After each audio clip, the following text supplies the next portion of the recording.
Welcome to CoreLogic's housing market update for June 2022, brought to you by onthehouse.com.au. Housing markets lost more steam in May as a combination of higher interest rates, rising inventory levels, and lower sentiment dampened conditions.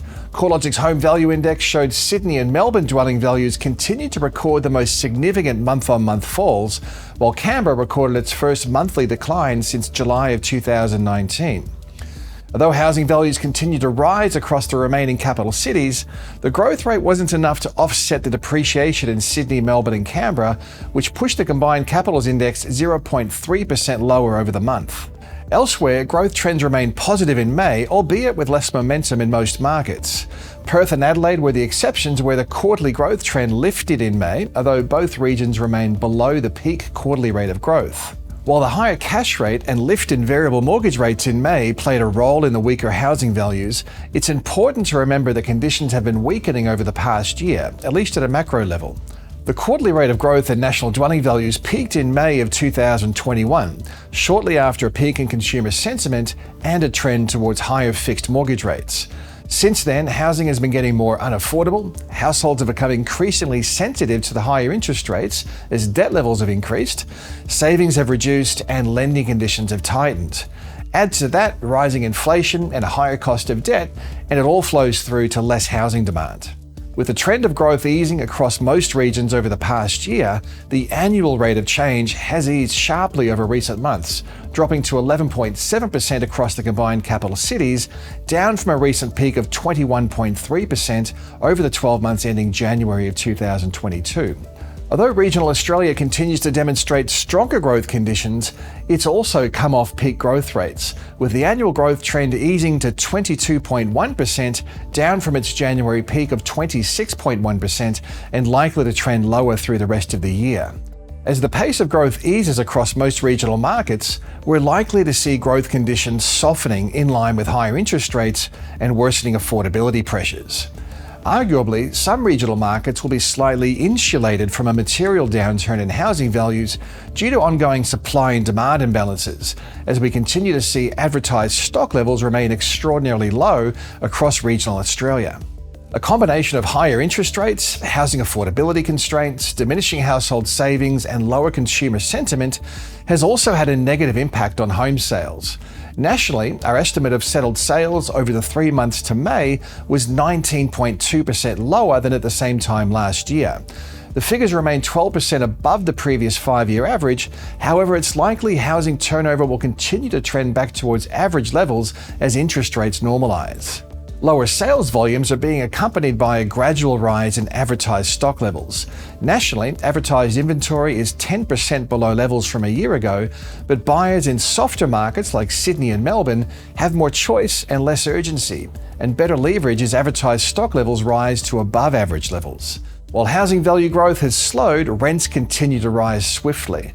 Nationally, CoreLogic's Hedonic rental index has increased by 1% in May, taking the quarterly rate of growth to 3%, up 60 basis points on a year ago.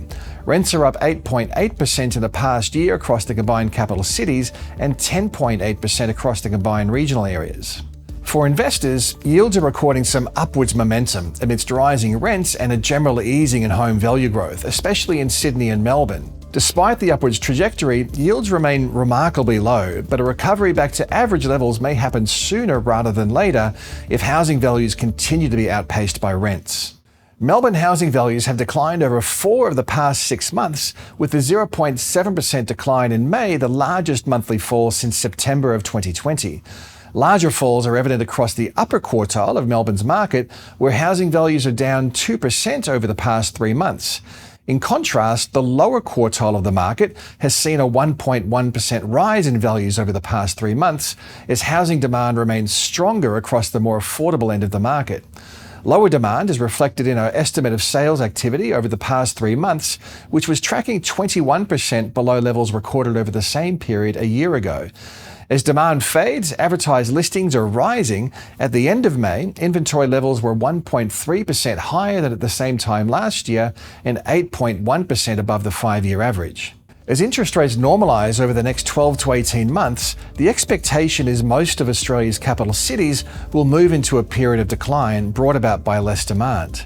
The trajectory of interest rates will be a key factor in future housing market outcomes. Forecasts for where the cash rate may land are varied. After the Reserve Bank's May board meeting, the governor noted a cash rate of 2.5% wouldn't be an unreasonable expectation. Financial markets are still betting on a cash rate above 3% before mid-2023, while economic commentators show a broad range in their cash rate forecasts.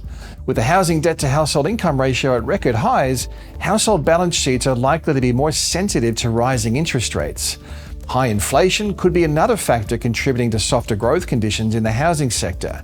A prolonged period of high inflation is likely to lead to lower rates of household saving and may potentially weaken prospective borrowers' ability to meet serviceability assessments from lenders. Consumer sentiment also remains low. Historically, there's been a strong correlation between consumer attitudes and housing market activity. These factors, together with stretched housing affordability and a more conservative approach from lenders, especially towards borrowers with high debt levels, are likely to contribute towards less housing demand over the medium term. However, there are several mitigating factors to consider as well. Labour markets are tightening, sending the unemployment rate to generational lows and placing additional upwards pressure on wages growth. As income growth outpaces housing values, the home deposit hurdle will gradually lessen, reducing one of the key barriers to entry for home buyers. Strong labour market conditions together with a growing economy will help to contain mortgage arrears and mitigate some of the risk of a surge in forced sales, placing additional downwards pressure on housing values. Mortgage stress should also be minimised to some extent by mortgage serviceability assessments at the time of the loan origination. All borrowers have been assessed under a mortgage rate scenario at least 2.5 percentage points higher than the origination rate, and since October last year, borrowers were being assessed with a buffer of at least 3 percentage points. Under these serviceability scenarios, it's reasonable to expect borrowers should be able to accommodate higher mortgage repayment costs, although such a rapid rate of inflation could create some challenges for borrowers with thinly stretched budgets. With the RBA set to steadily raise the cash rate through to the end of the year and into 2023, we're likely to see falls in housing values becoming more widespread as mortgage rates trend higher.